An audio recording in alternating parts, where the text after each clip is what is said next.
They call me Rusty. It's not my real name, obviously. My real name's David Miller, but everyone at the garage just calls me Rusty. I'm 29, and for most of my life, grease, not oil, has coursed through my veins. I'm a mechanic, not a fancy computer diagnosing dealership mechanic. A real one. The kind who can listen to an engine and tell you what's wrong before you even pop the hood. I love it.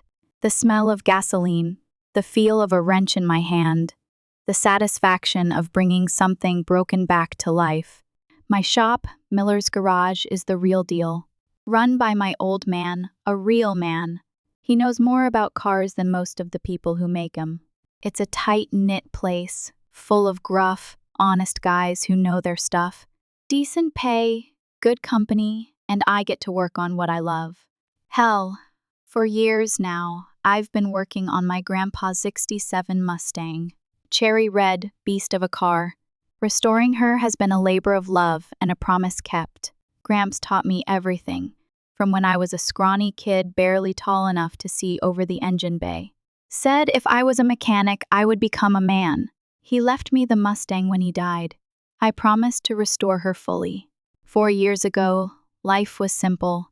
Work, the shop, Gramps' Mustang, the odd date. Then I met Eleanor. Her dad, Paul, was a mechanic too, owned his own shop across town. A rivalry of sorts, nothing serious.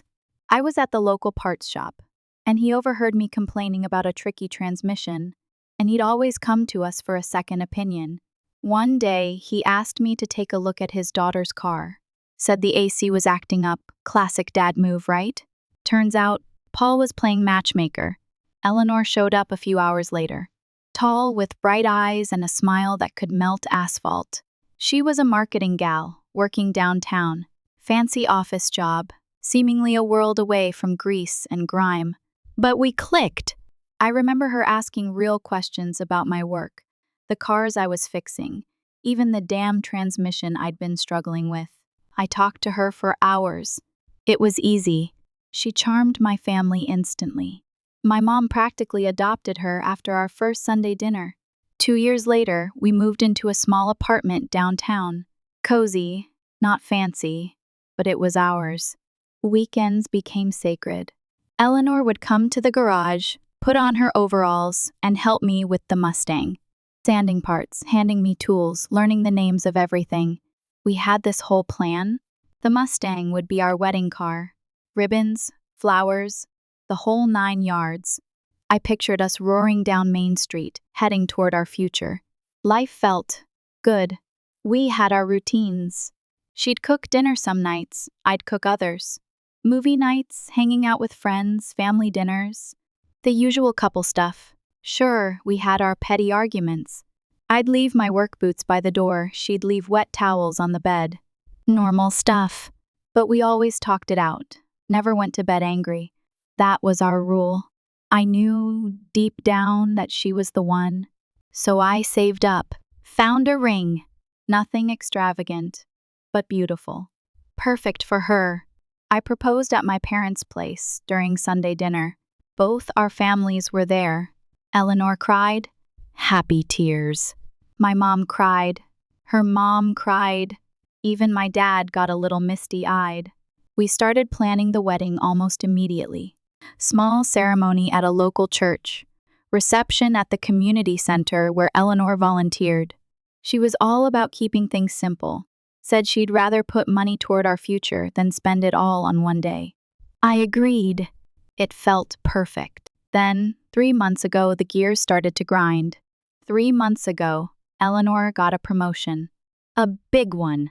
Went from a regular office worker to some kind of senior brand strategist or something. Sounded fancy. She was ecstatic, telling me about all these big projects, new clients, the opportunities ahead. I was proud of her. I really was. She'd worked hard, put in the hours.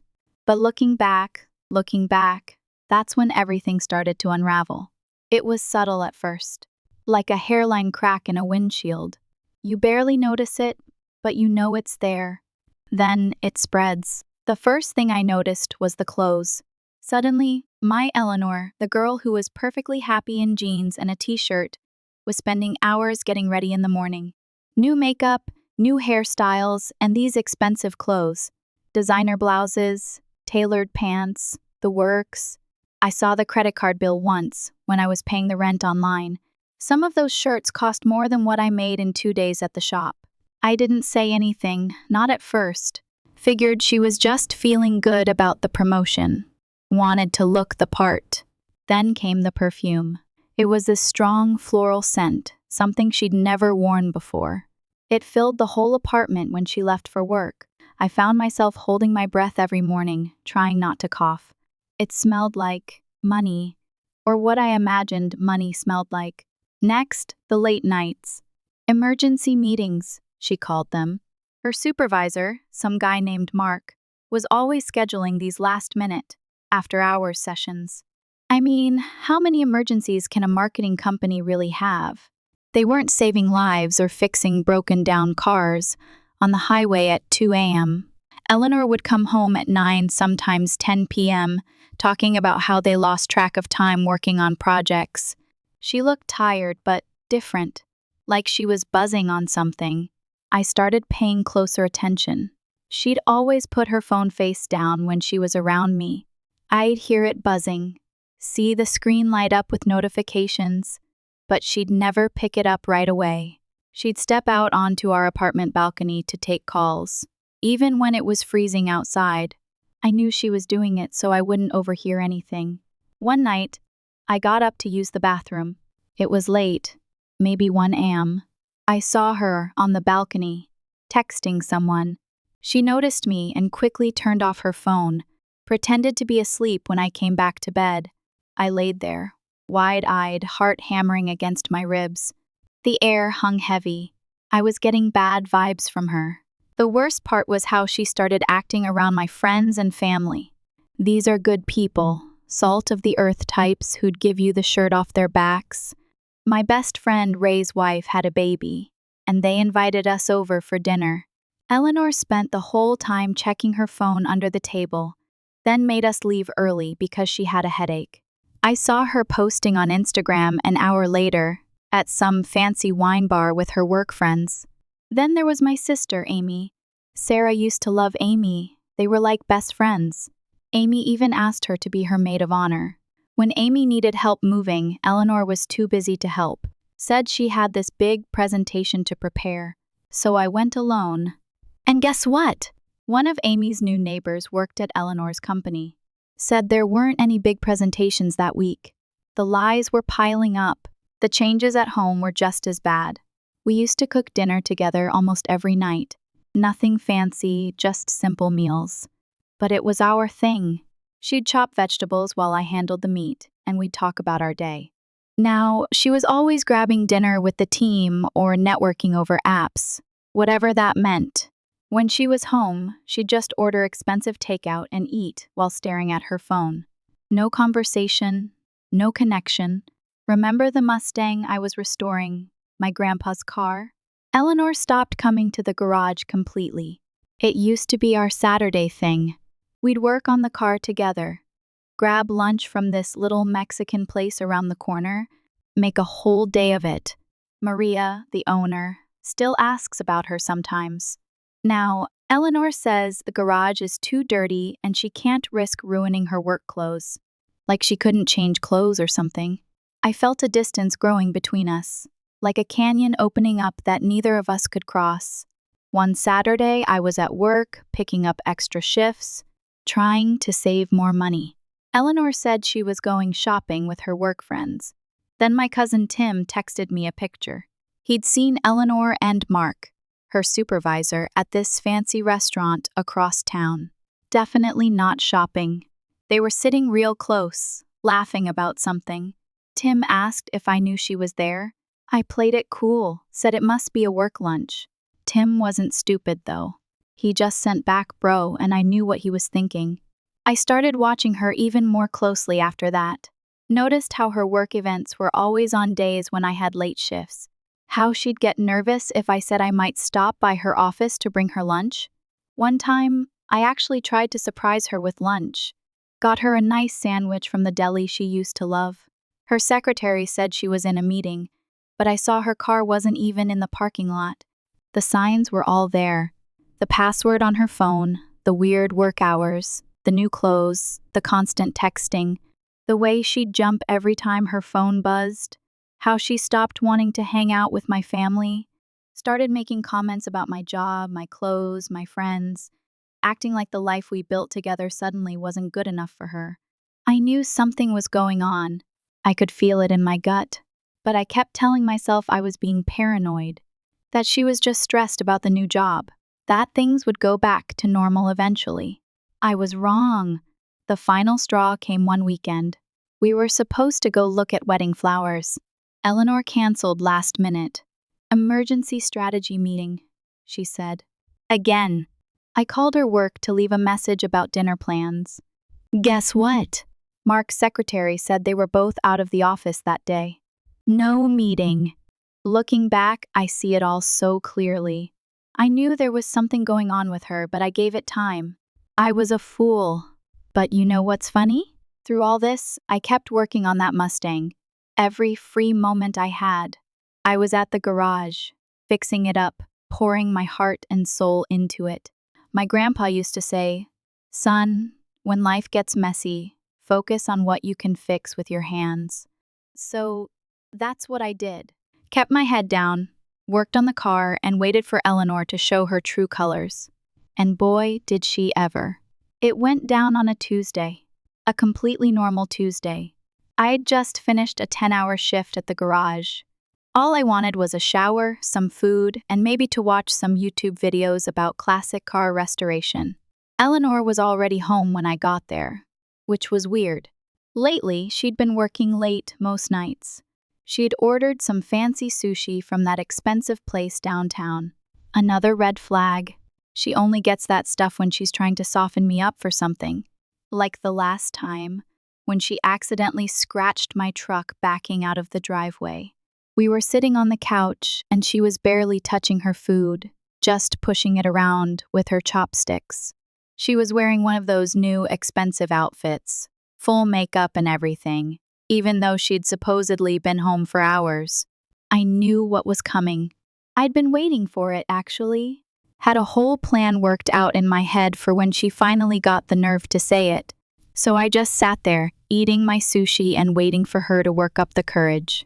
Finally, she puts down her phone, first time I'd seen her do that voluntarily in months, and turns to face me. Gets this super serious look on her face. "There's something I need to tell you," she says, all quiet and dramatic.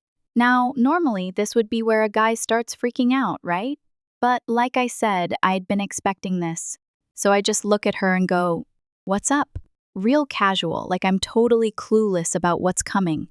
She starts this whole speech. She'd obviously been practicing. "I've been doing a lot of thinking lately." "Yeah, bet you have. And I feel like maybe we should explore other options before the wedding." She's talking all careful, like she's explaining something to a kid. I take another bite of my sushi, acting like I'm thinking real hard about what she's saying. Then she drops it. "I think we should try an open relationship." My stomach sank. Eleanor had always made fun of her friends who got into open relationships, called it the dumbest thing ever. Never even considered it for us. But now, with our wedding coming up so soon, there was no way this was coming out of nowhere. Something was definitely off. I wanted to start screaming, but looking at her face, how desperate and eager she was for my response, I played along. This is where my plan came in. Instead of getting mad or upset, like she probably expected, I set my chopsticks down, took a breath, and said, "You know what? I've actually been thinking the same thing. You all should have seen her face. Like someone just told her they were canceling her favorite reality TV show." Her mouth literally dropped open. I kept going, really getting into it now. "Man, I'm so glad you brought this up.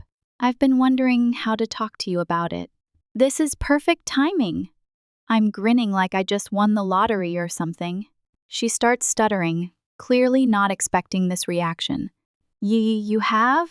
Totally," I say, pulling out my phone. Actually, you know that new receptionist at your office? Jessica? The one with the red hair? Think you could get her number for me? She seems super cool and she's always so nice when I come by. That's when Eleanor's whole face changed. Like you could literally see the moment her plan backfired. She goes from shock to angry in about half a second. Jessica? Why would you want Jessica's number? I played dumb. Well, if we're doing an open relationship, I figured I'd start there. She mentioned she's into classic cars last time I was at your office. Maybe I could show her the Mustang. Eleanor jumped up from the couch like it was on fire. That's not what I meant, she practically yells. Why not? I ask, still keeping my voice super casual. Isn't that what an open relationship means? We both get to see other people. That's when it all came pouring out. It was the moment I knew exactly how she felt about me. According to Eleanor, I'm not in the right place, career-wise, to date someone like Jessica. Apparently, I need to work on myself first. Oh, and the best part? She thinks it should be a one-sided open relationship. Just for her. Because she's the one experiencing all this growth at her new position. I couldn't help it. I started laughing. Like full-on belly laughing. So let me get this straight, I said, wiping my eyes. You want permission to cheat on me while I sit at home working on my career? Is that what you're saying? She got all flustered, started crying about how I didn't understand, and was twisting her words. Said someone in my position should be more understanding of her needs. That with her new job title, she needs to be able to network. Network, I said. Is that what they're calling it these days? Is that what you've been doing with Mark during all those late-night emergency meetings? The look on her face when I said Mark's name? Priceless. Like she'd seen a ghost or something. She started rambling about how I was being paranoid, insecure, how my low self-esteem was showing. I just sat there, eating my sushi, watching her dig herself deeper and deeper. Every excuse she made just proved what I already knew. This wasn't about an open relationship. This wasn't about growth or networking or whatever other corporate buzzword she wanted to throw around. This was about her thinking she'd outgrown me.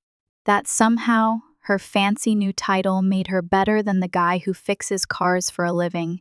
That she deserved to upgrade while keeping me as a backup plan. Well, I had news for her. This mechanic might work with his hands, but he ain't stupid. And he definitely ain't nobody's backup plan. After that night, I crashed at Paul's place. Paul, you might remember, is my co-worker. Jenny, his wife, made up their spare room for me. Wouldn't take no for an answer. Even made me breakfast the next morning. Pancakes and everything. Real friends, you know? I called my boss first thing in the morning. Told him the whole situation. My boss has known me since I was a teenager, hanging around his garage after school, learning about cars from my grandpa. He's like a second father to me. Take the day, he said. Dave can handle your appointments. Then he added, you know what your grandpa would say right now, right? Trust your gut, kid. I finished for him. And my gut was screaming that there was more to this story. Way more. So instead of going to work, I parked my truck across from our apartment building. Not the Mustang, too noticeable. It was 7:00 a.m. Eleanor's car was still there. Usually she leaves for work by 7:30. So I waited. Sure enough, at 7:25 on the dot, she comes out. Looking all professional in one of her new outfits. Designer handbag, the works. But instead of heading toward her office downtown, she drives in the completely opposite direction. I followed her, keeping a few cars between us. Not gonna lie, felt pretty stupid doing this detective stuff, but I needed to know. After about 15 minutes, she pulls into this fancy apartment complex. Riverside Towers. You know, those overpriced luxury apartments where all the young executives live. And who walks out to meet her? Mark! Freaking Mark. Mr. Perfect supervisor himself, in his expensive suit, perfect hair, shiny shoes. They didn't even try to hide it. Just started making out right there in the parking lot. Like they'd done this 100 times before. My hands were shaking so bad I almost dropped my phone, but I managed to record a video. Got pictures too. Part of me wanted to jump out of my truck and confront them right there. But you know what? They weren't worth catching an assault charge over. Instead, I just sat there, watching them walk to his car together. All lovey-dovey. They didn't go to the office. No, they drove to some fancy breakfast place downtown. Must be nice, having time for fancy breakfast on a workday.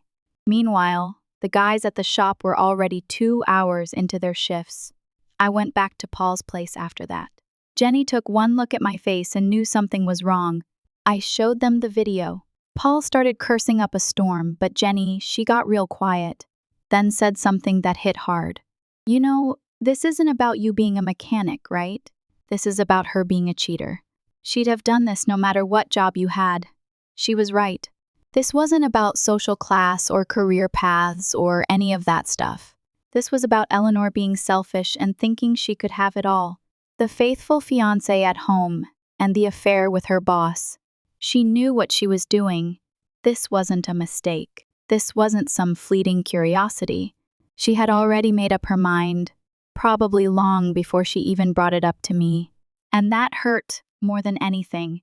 The woman I thought I was going to spend my life with wasn't just betraying me. She was willing to lie straight to my face and pretend it was some enlightened idea we should explore together. But what stung even more was the way she looked at me after she got that promotion. Like I wasn't on her level anymore. Like the guy she used to call a real man was suddenly less.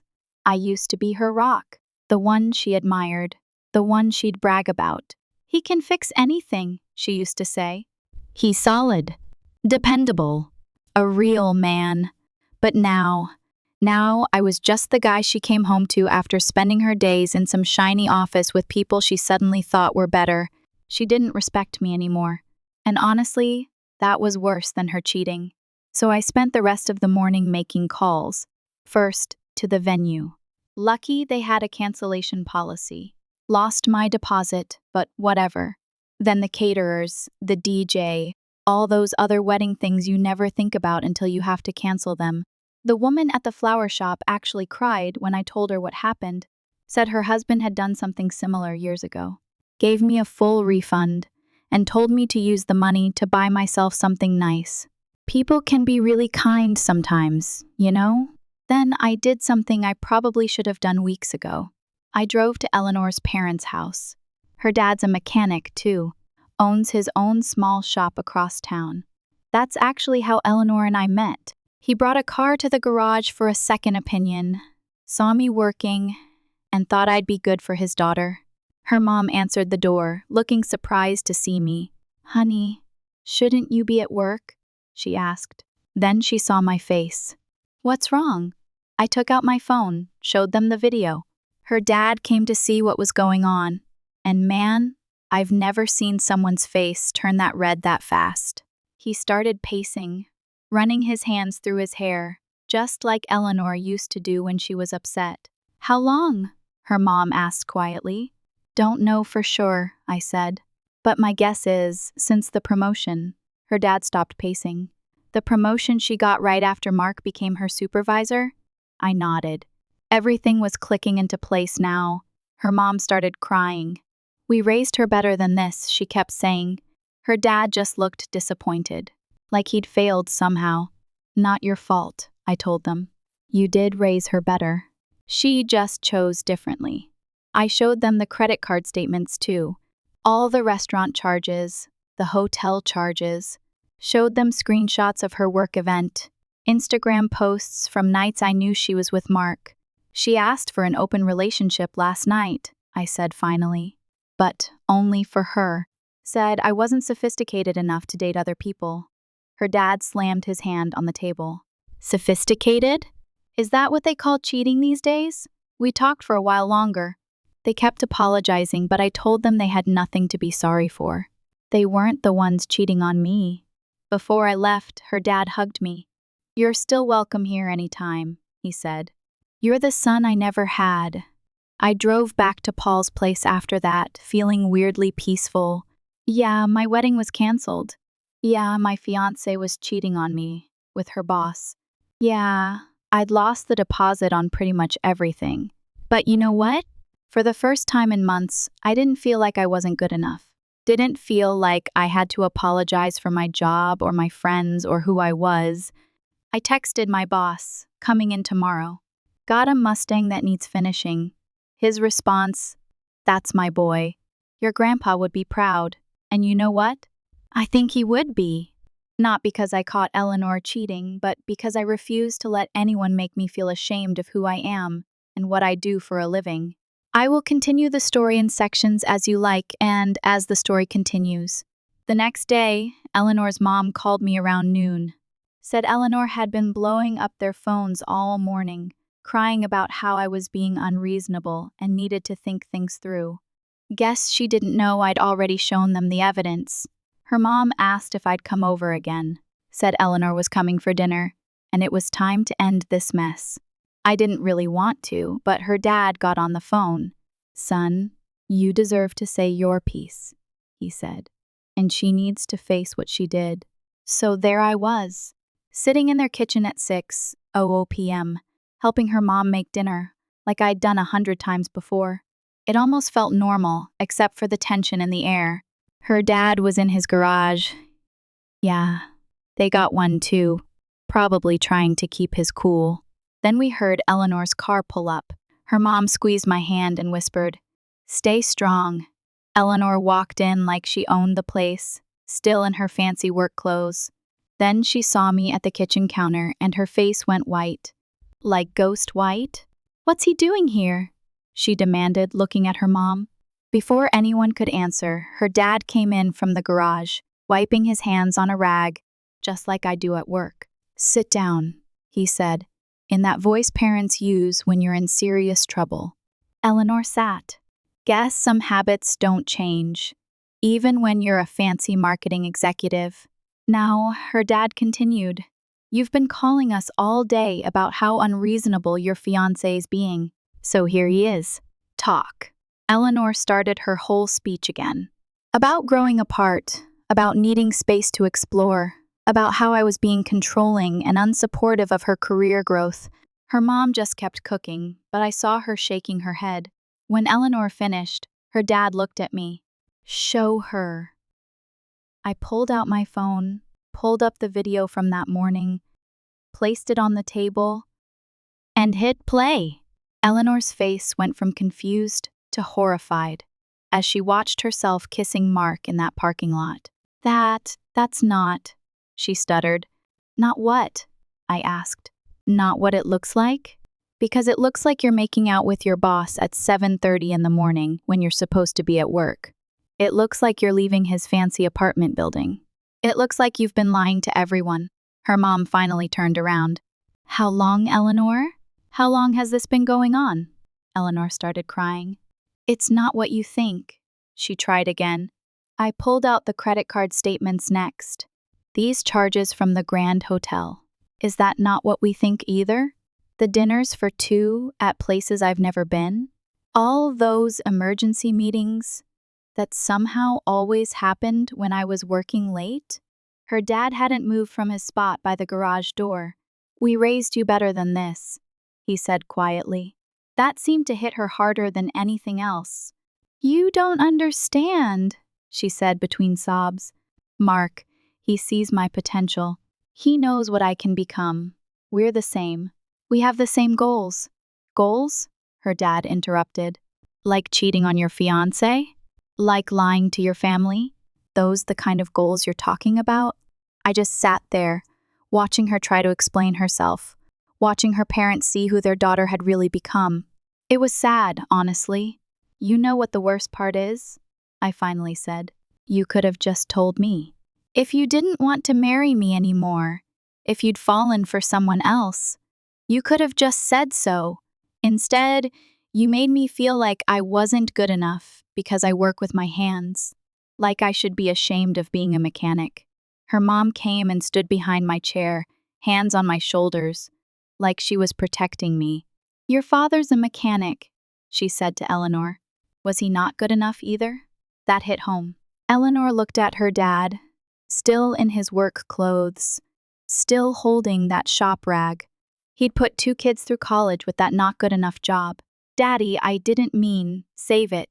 He cut her off. You want to throw away a good man who loves you, who works hard, who's honest, who is helping you plan a future together. Fine, but don't you dare sit in my house and act like working with your hands is something to be ashamed of. Eleanor tried a different approach. I need more than. She gestured vaguely around the kitchen, at her mom's simple home cooking, at her dad's work clothes, at me. More than what? Her mom asked. More than love? More than respect? More than a family that would do anything for you? I stood up then, said what I came to say. I'm canceling the wedding. Already started the process. You can tell Mark he won't have to sneak around anymore. Mark's married, her dad said suddenly. We all turned to look at him. Yeah, looked him up after you showed me that video. Got a wife and 2 kids in the suburbs. But I'm sure he sees your potential real clear. Eleanor's face, man. That was when it finally hit her. She wasn't special. She wasn't heading for some amazing future with Mark. She was just the latest office fling for a guy who probably did this all the time. She started, but I was done listening. Keep the ring, I said. Sell it. Upgrade your designer wardrobe. Whatever. I don't want anything from you anymore. I hugged her mom, shook her dad's hand. As I was leaving, I heard Eleanor start really breaking down. Heard her mom say, Actions have consequences, sweetie. Got in my truck. Sat there for a minute. Could still hear Eleanor crying through the open kitchen window. I didn't feel anything. That woman is not mine to care about anymore. So I started my truck, headed to the garage. Had a Mustang waiting for me. And for the first time since this whole mess started, I knew exactly where I was going. After everything went down with Eleanor and her parents, I threw myself into work. Like hardcore? My boss had to practically kick me out of the garage some nights. I'd work my regular shift, then spend hours on the Mustang. The guy started bringing me dinner, worried I wasn't eating right. There's this little coffee shop right across from the garage. Nothing fancy, just good coffee and simple food. Started going there on my lunch breaks, because I needed somewhere quiet to think that wasn't full of car parts and worried coworkers. First time I went in, barely looked up from my phone. I was dealing with another text from Eleanor, trying to explain herself. This waitress comes over. Her name's Mia. Big eyes and just waits. Didn't try to rush me. Didn't get annoyed when I finally look up. She's got this patient smile, like she gets it. Rough day? She asks, holding up the coffee pot. I just nodded and she filled my cup. Want some company with that coffee, or you need space? The question was unusual to me. I looked up and her big eyes threw me off guard. Deep, warm, and so steady, like they saw straight through the BS in my head. Most people just push themselves into your business, you know? But she was actually asking. Space, if that's okay, I said. Sure thing. Wave if you need a refill. And she just left me alone. Didn't try to make small talk. Didn't hover around. Just let me sit there with my thoughts and my coffee. I started going there most days. Mia was usually working the lunch shift. Gradually started talking more. Found out she's working there while finishing nursing school. Said she likes the flexible hours, and the regulars are good for practicing patient care. One day I was there during a slow period, and she sat down across from me with her own coffee. Hope you don't mind, she said. My feet are killing me. We got to talking. She noticed the grease under my nails. Yeah, that stuff never completely comes off. And instead of looking grossed out, like Eleanor used to, she gets all excited. Oh my God, you're a mechanic? That's amazing. Turns out she's been getting scammed by shops for years, 'cause she doesn't know anything about cars. I swear, they see a woman walk in and add an extra 100 to the bill, she said, rolling her eyes. Before I knew what I was saying, I offered to teach her some basic car stuff. You know, just so you know when they're trying to pull one over on you.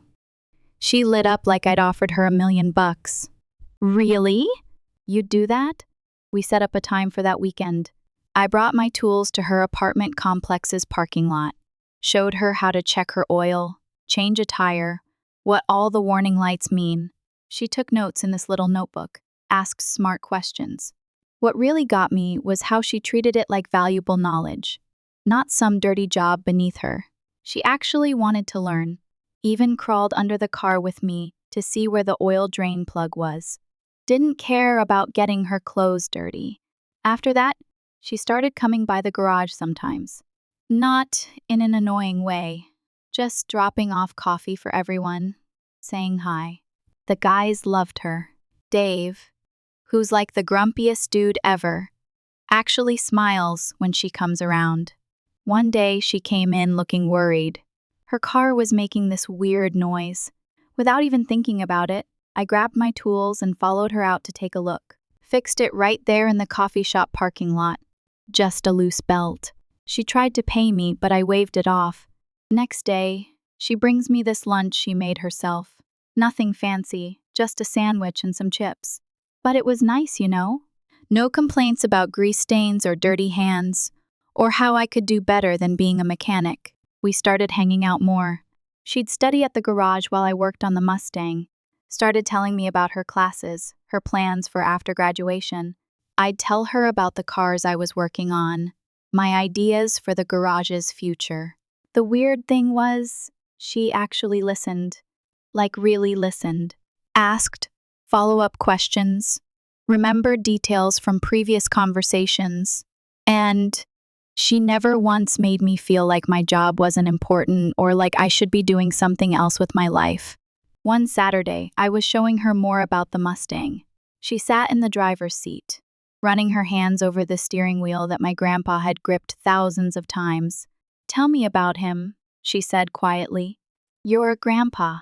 So I did. Then she looks at me and says, "He'd be really proud of how this is turning out." Just like that. Simple and honest. Not trying to make some grand statement or push me to change careers or anything. Just seeing the value in what I was doing. That's when it hit me. Here was someone who saw me. Really saw me. And liked what she saw. Didn't try to change me or improve me or push me to be something I'm not. And yeah, it's been 2 months since everything went down with Eleanor. The Mustang's finally finished. Every bolt, every panel, every piece exactly how Grandpa would have wanted it. Mia was there when I started it up for the first time, sitting in the passenger seat with this huge smile on her face. The engine roared to life, like it was just waiting for the right moment to sing again. Later that night, Mia and I drove it to my parents' place for Sunday dinner. My mom took one look at us pulling up in Grandpa's car and started crying. Happy tears. Dad just nodded, that quiet, proud nod that says everything without saying anything. Eleanor's dad was there too. Yeah, we still keep in touch. He's more family now than Eleanor ever was. Speaking of Eleanor, man, karma hit her and Mark hard. Turns out Mark wasn't just cheating with Eleanor. He had this whole pattern of going after new employees. Eleanor was just the latest in a long line. His wife found out in the most public way possible, caught him with some new junior exec at the company Christmas party. Like, in his office. Whole company saw the fallout. Mark's wife took him for everything in the divorce. House, cars, most of his money. Even better, she now owns half his company shares. 'Cause he was dumb enough not to get a prenup. She's on the board of directors now, and first thing she did was vote to fire him. Guy's working at some tiny consulting firm in another state now. Nobody in the industry will touch him. Eleanor tried to play the victim when it all came out. He manipulated me. I didn't know he was like that. But then 3 other women came forward about Mark, and everyone found out Eleanor knew about at least one of them. She lost all credibility at work, got demoted, then basically forced to resign. Last I heard from her mom, Eleanor's working some entry-level job at a way smaller firm, making less than she did before the promotion that started all this. Living with her parents again, 'cause she can't afford her fancy apartment anymore.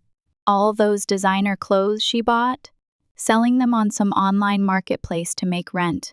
Her mom says she's doing some soul searching. Sure. Now that the fancy job and married boyfriend are gone, she's got plenty of time to search. Meanwhile, life's pretty sweet on my end. My boss is talking about making me a partner at the garage.